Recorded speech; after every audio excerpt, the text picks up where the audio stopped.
एक छोटा बालक मम्मी से बोला, मुझे छोटा भाई चाहिए। मम्मी बोली कि तेरे पापा दुबई में हैं, उन्हें आने दे, फिर इस बारे में सोचेंगे। बालक बोला, क्यों ना पापा को सरप्राइज दे।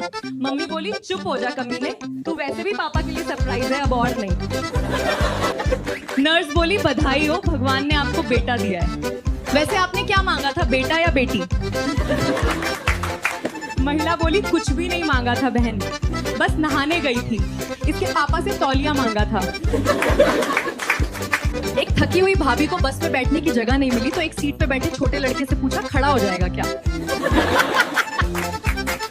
लड़का बोला, हो जाएगा आंटी, 9वीं में आ गया हूँ। उसके बाद भाभी पूरे रास्ते खड़ी खड़ी गई, किसी से नहीं पूछा।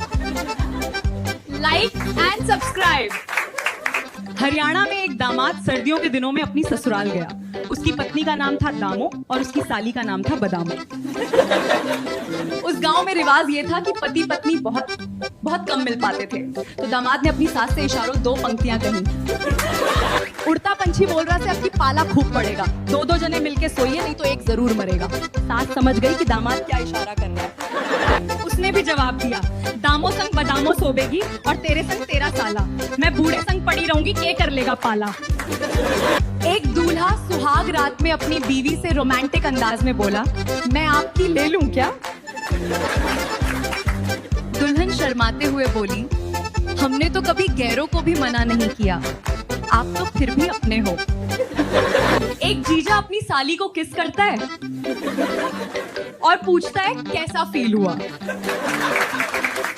साली कहती है, मुझे ऐसा लगता है बैंकॉक आए और एयरपोर्ट से वापस चले गए। एक लड़का बाइक से अपनी एक भाभी को घर छोड़ने जा रहा था। जब भी भाभी के लड़के की पीठ से टच होते हैं, वो कहता है, ना पिंटू ना, ये तो भाभी है। घर पहुंच के भाभी ने लड़के से पूछा, ये तू बार बार किस पिंटू के साथ बात कर रहा था? लड़का बोला, रहने दो भाभी, मैं बताऊंगा तो आप बुरा मान जाओगी। भाभी बोली, अरे नहीं, बुरा मानूंगी, तू बता तो सही। लड़का बोला, भाभी आपके वो मेरी पीठ पे टच हो रहे थे तो मेरा मन बार बार डोल रहा था, तो मैं उसको समझा रहा था कि पिंटू खड़ा ना हो, ये तो तेरी भाभी है।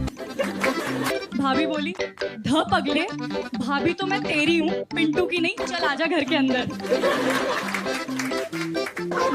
एक चेला बाबा से पूछ रहा, बाबा दाहिने हाथ में खुजलाहट है। बाबा बोले, वत्स लक्ष्मी आने वाली है।